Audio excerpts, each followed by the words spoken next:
여러분, 우리가 2차 세계대전 이후의 질서를 미소 양극체제라고 보았죠. 진실일까요? 거짓이죠. 그때도 일극체제였습니다. 실화.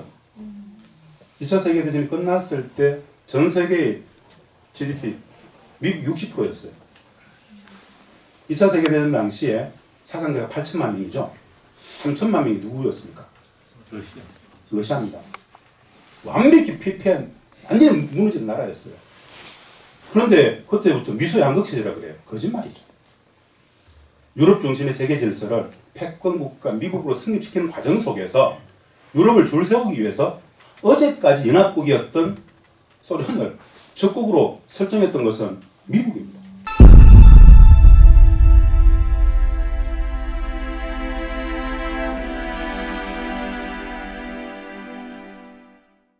다시 그것을 대처하기 위해서 미국은 다시 중국의 패권을 막 강조하고 있어요. 물론 중국의 패권이 아니다. 논쟁의 여지가 있습니다. 미국이 이야기하는 것처럼 그런 패권은 아니죠. 물론 중국도 말입니다. 신장 이후부터 중화문화권을 계속 패권으로 형성하기 위해서 나쁜 짓을 많이 합니다. 그건 엄연한 사실이에요. 근데 미국의 패권과 동일선상에서 갖다 둔다는 것 자체가 넌센스다. 왜냐하면요. 중국이 미국과의 군비 경쟁에 자꾸 뛰어들도록 만들고 싶은 것이 미국의 이해관계입니다. 소련의 몰락을 만들었던 것은 사실은 소련이 미국과의 끝없는 군비 경쟁에 돌입했었기 때문이에요. 그때는 전쟁이 필요 없었어요. 미국의 군산복합적 군수산업들이 활성화가 구조적으로 되어 있는 상황이 미소 양극체제였습니다. 소련이 몰락함으로써 계속 전쟁이 필요했어요. 무기는 팔아야 되니까. 미국 경제의 60%가 가장 셌을 때 60%였고요. 지금은 40% 정도가 군수산업입니다. 그 군수산업이 계속 유지되기 위해서는 전쟁이 필요한 거예요. 그래서 늘 전쟁을 기획하고 군사적 긴장을 보조시키고 했던 거란 말입니다. 이 체제에 중국이 들어와 주길 바라는데 중국은 결코 거기에 미국의 군비 경쟁을 하지 않겠다라는 거예요. 그러면 미국은 어떻게 됩니까? 계속 자극해야 돼요. 대만 문제를 중심으로 중국의 호전성을 부각시키면서 중국의 인권 문제를 계속 부각시키면서 어떻게든 자극해서 중국이 뛰쳐나오기를 조장을 하고 있는데 시진핑은 똑똑하죠. 절대 안 말리죠. 오히려 실리 경제를 추구하고 있죠. 이 심리전에서 우리가 좀 자유로워져야 된다. 미국 주도의 세계 질서를 패권을 유지하기 위해서 가상의 적국들을 계속 만드는 것에 대해서 우리가 빠지지 말아야 된다. 이 말씀을 꼭 좀 드리고 싶다. 그래서 현재의 상태를 학자들이 신냉전이라 그래요. 신냉전을 누가 주도하고 있는가를 보시면 판이 조금 그려질 것 같아요.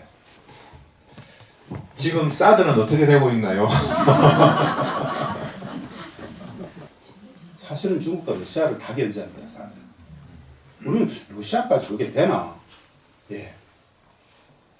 사할린, 소위 말하는 소련의 러시아의 극동 공간으로 다 들어옵니다. 시베리아, 극동. 지금 러시아는 전체 국가 경제 전략을 말입니다. 유럽이 지고 있기 때문에 모스크바 중심이 아닌 이쪽 소위 말하는 연해주, 블라디보스톡 이 동방 경제에 대해 엄청나게 투자를 합니다. 이 지역에도 어마어마한 많은 군비들이 있어요. 미국 입장에서는 사드 갖다 놓고 중국과 이익을 다 긁겠다라는 것이거든요.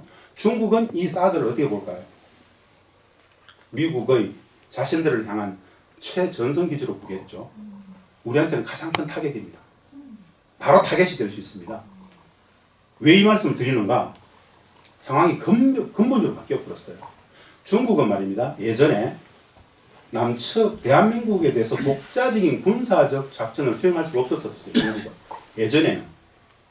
중국은 이전에는 지난해까지만 하더라도 독자적인 대한민국 군사작전을 할 수가 없었어요. 왜 그랬을까요? 북이 있었기 때문에. 중국이 대한민국을 상대로 군사작전을 하게 되면 북은 자본 개입이죠. 그래서 중국이 대한민국에 대한 군사작전을 하기 위해서는 북의 양해가 필요했었어요. 당연히 그래야 되는 겁니다. 북중 관계는 그랬어요. 근데 북이 지금 어떻게 얘기했습니까? 전쟁 중의 남의 국가를 그랬죠. 중국 입장에서는 북을 안 거쳐도 되죠. 승인받지 않아도 되잖아요. 그냥 바로 타겟을 때릴 수 있죠. 이 또한 마찬가지로 굉장히 중증적인 우리가 안아야 될 전쟁 위기의 하나다. 윤석열이 경거망동하지 말아야 되는데 계속 중국을 자극하는 순간 대만에 대해서 시진핑이 군사작전을 일정 정도 했을 때 미군은 우리를 보낼 겁니다. 우리 군. 그러면 중국은 우리 군을 때리겠죠. 그 전쟁 위기도 사실은 굉장히 심각한 위기다. 그래 되면 이제 3차 대전입니다. 그 순간 3차 대전이다 보시면 됩니다. 그래서 그 위기까지 함께 안아야 되는데 윤석열 정부를 어떻게든 빨리 좀 그것이 해답이다 이렇게 저는 봅니다. 맞습니다. 지금의 전쟁은 예전하고 달라요. 어떻게 다른가? 근본적으로 다릅니다. 이제 전쟁이 나면 미국 본토가 나라. 예전에는 안 그랬잖아요. 미국 본토는 안전해 세이프했잖아요. 근데 지금은 오늘 국진이면 내일은 미국 본토예요. 무조건. 북은 이걸 7년 동안 계속 주입시켰어요. 미국한테. 대한민국 한반도에 조선반도에 국지전은 없다. 국지전으로 끝나는 전쟁은 없다. 오늘 국지전은 내일 반드시 미국 본토를 때리겠다라는 것을 북은 항상 이야기했어요. 그래서 미국은 한반도에 군사적 긴장과 전쟁 위기는 있어야 되지만 터지면 안 됩니다. 본토가 날아가기 때문에. 그래서 건드릴 수 없는데 미국의 걱정이 하나 있어요. 사실은 미국은 엄청난 걱정을 하나 안고 있어요. 뭘까요? 윤석열이 걱정이에요. 윤석열이 걱정이에요.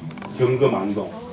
윤석열 정부가 계속 발언 수위를 낮추지 않고 있는데 어쨌든 미국이 그것에 대한 제동을 그렇게 하지 않고 한미연합훈련이 지금도 엄청난 규모로 계속 진행되고 있고 북에서 이런 상황들이 전쟁을 기정사실이 되었다라고 얘기하는 것 같습니다. 그래서 미국의 그 혼돈과 미국 내 그런 상황들이 지금의 전쟁을 일어날 수도 있는 극도로 위험한 상황이다. 그리고 미국이 이성적이라면 상식적이라면 사실 그런 전쟁을 안 했겠죠. 지금 과거에 그런 상황이었기 때문에 몇 차례 전쟁 위기가 있었지만 전쟁이 일어나지 않았다면 지금은 그런 상황을 넘어설 정도로 미국 상황이 안 좋기 때문에 오히려 전쟁이 일어날 수 있다. 미국도 여러 가지 전쟁 방법을 연구하겠죠. 그래서 저는 전쟁 가능성이 매우 높다 이렇게 보고 있습니다. 미국이 하나가 아니잖아요. 전쟁을 하자라는 애들도 있을 것이고 안 돼! 이런 많은 정부 단위 NSC가 모여서 회의를 한다면 절대 안 될 겁니다. 그런데 윤리와 도덕이 없는 집단이 있죠. 오로지 나만의 이익을 위해서 천문학적인 그걸 위해서 윤리 도덕이 사라지고 공동체 자체를 별로 개념치 않는 일단의 무리가 있다라면은 전쟁을 획책할 수 있습니다. 이 경거망동이죠. 이것까지 포함한다라면은 우리 김철민 감독 얘기가 사실 맞습니다. 그만큼 굉장히 엄혹한 이야기고 이걸 막을 수 있는 건 우리가 할 수 있는 건 말입니다. 우리는 미국 정치를 못 바꾸잖아요. 북을 못 바꿔요. 윤석열을 바꿀 수 있을 것이고 사실은 일상적인 우리 사회의 전쟁 반대, 오직 평화, 전쟁 결사 반대, 오직 평화의 여론들이 국민적 속에서 강화될 때 누구도 함부로 전쟁을 장난치지 못한다는 생각을 합니다. 우리 스스로 반전평화를 이야기한다.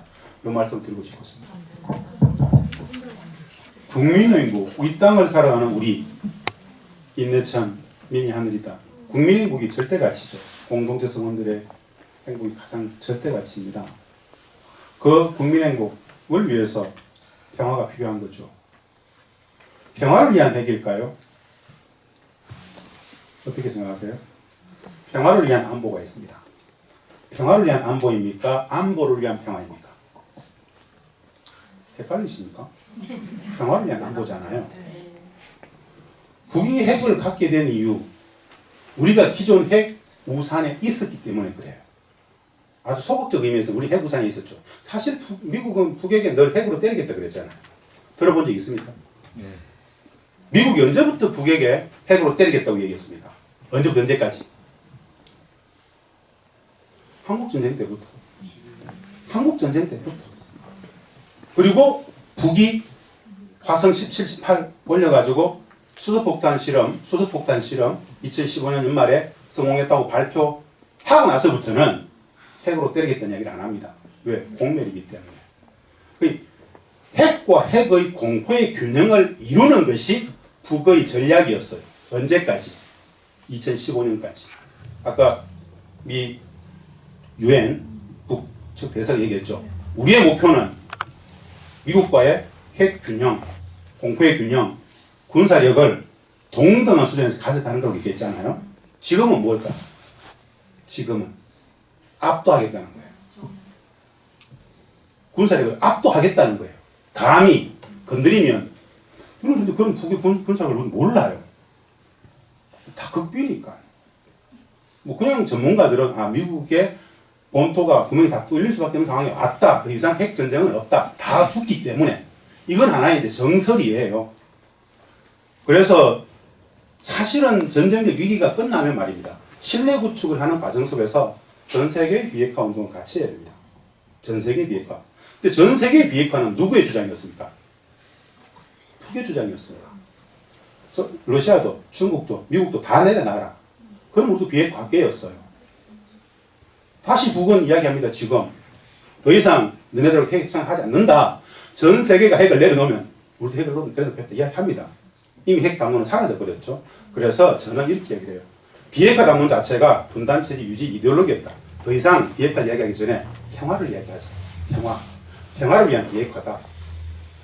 그래서 평화의 담론들을 확산시키는 것이 더 중요하겠다. 비핵화의 담론은 이야기하면 할수록 분단체제가 유지되는 이론이다. 이렇게 저는 봅니다. 그래서 오히려 우리도 핵을 가져야 되지 않겠냐 이런 말들보다는 완전평화, 비핵화가 아닌 실제로는 평화를 만들자. 조금 더 전쟁 끝내자. 조금 더 평화의 정을 계속 요구하는 것이 국민적 주권이다. 이렇게 말하는 것이 가장 빠른 방법 아닌가. 이거 정말 마지막 질문입니다. 네. 영화의 마지막에 나왔던 부분인데 세계 다극화에 대한 질문. 2000년에 그 김정일 국방위원장과 푸틴이 만나서 블라디보스톡에서 회담을 하죠. 그때 김정일 위원장이 처음으로 다극화에 대한 이야기를 했습니다. 미국 1급 패권을 극복하고 다극화로 가야 된다. 그런 이야기를 했는데 지금 그로부터 24년째 올해부터는 그게 현실화되고 있는 것 같아요. 미국의 힘이 결정적으로 빠진 게 사실로 드러난 게 우크라전이라고도 합니다. 그 이전에 아프가니스탄에서도 도망친 것도 있지만 지금 대한민국 언론에서는 한겨레 경향조차도 러시아가 지고 있다. 우크라이나가 이기고 있다는 보도 일색인데 이런 현상을 어떻게 바라봐야 될까요? 네, 뭐 말씀처럼 우크라이나 전쟁은 사실 러시아의 승리로 거의 확정적이고 더 이상 이제 우크라이나는 국가로서의 그 존립 자체가 어려운 영국이거든요. 그곳에 계속 이제 뭐 미국과 나토군이 무기를 지원하고 있다고는 하지만 우크라이나는 이제 견딜 수 없는 조건이 나옵니다. 푸틴 대통령은 이제 거기에 특별 군사 작전이라는 명칭으로 해서 미국과 나토군의 무기를 거의 소진시키고 고사시키는 작전을 하고 있는 것 같아요. 그래서 그 과정에서 좀 미국과 서구의 이제 제국주의 세력들이 약화되는 게 눈에 진짜 보이는 것 같습니다. 그리고 근데 지금 이제 최근에는 또 다시 프랑스나 영국이 우크라이나에 참전한다 이런 이야기를 할 때 이제 푸틴 대통령이 그런 핵무 전쟁도 불사할 수 있다는 이제 이야기까지 하고 있는데요. 지금 상황은 뭐 언제 전쟁이 이제 끝나도 이상하지 않을 정도로 우크라이나는 전쟁 거의 끝났다 정도가 이제 제가 드릴 수 말씀이 있는 것 같은데 한국에서는 절대 그런 이야기들이 많이 나오지 않고 있죠. 네. 또 저도 이해가 안 되는 것 같습니다. 여러분 그 개념은 우리가 꼭 좀 정리를 하고 갔으면 좋겠어요. 1급 패권의 시대가 저물고 다극화로 간다 그랬습니다. 다극화는 몇 개입니까? 학자들 조사도 말이에요. 다극화 그러면은 뭐 브릭스 정도 돼가지고 뭐 지역의 맹주들 그들 중심의 세계를 이야기해요. 진짜 말도 안 되는 이야기입니다. 이 자리에는 말입니다. 약 60여 분이 계시죠. 다 주인이잖아요. 여기 주인 있고 객관이 아니잖아요. 다 주인이죠. 전 세계 200개 국가 모두 약소국이든 강대국이든 다 존엄 있는 주권 국가다라는 게 다극화의 논리입니다. 맞잖아요. 그것을 부정한 것이 미국의 일부 패권이죠. 다시 말씀드리지만 다극화라는 것은 모든 나라가 약소국이든 강대국이든 어떤 처지에 관계없이 전 세계 1국가로서 자기 존엄을 갖는다는 게 다극화의 논리입니다. 왜? 다 똑똑하기 때문에. 그건 세계 질서라, 그런 세계 질서가 되어야 된다는 게 다극화의 논리다. 라고 보시면 이건 하나의 경향성입니다. 왜? 다 존엄이 있기 때문에. 우크라이나 전쟁은 이미 다 끝났습니다, 사실은. 미국이 발을 못 빼고 있어요. 뭔가 더 자국의 경제적 이익을 좀 더 저가하기 위해서, 내지는 유럽적 질서를 다시 미국에 줄 다 세워놨는데 패배하는 모습으로 빠졌을 경우에 미국은 엄청나게 몰락할 겁니다. 그래서 보기 좋게 빠지기 위한 타이밍을 보고 있다. 그렇게 보시면은 대충 우크라이나 전쟁에 대한 정리는 될 것 같습니다. 네, 말씀 드리면서 하나 생각하는데, 제가 이제 이 작품을 만들 푸틴을 저도 잘 몰라서 푸틴의 연설들을 좀 많이 계속 찾아봤습니다. 워낙 한국 언론에 소개되지 않기 때문에 푸틴은 어떤 얘기를 했나가 쭉 봤을 때 여러 가지 정말 인상적인 것들이 있습니다. 그 중에서 말씀처럼 앞으로의 다극화 시대에는 주권 국가들이 많이 번영할 수 있다. 주권이 없는 나라들은 번영하지 못한다. 이런 얘기를 했어요. 그래서 그 이야기를 들으면서 한국은 다국화 시대에 어떤 역할, 어떤 게 될까 이런 고민이 들더라고요. 그래서 정말 그 의미가 한번 생각해보면 좋겠다 이런 생각을 했던 적이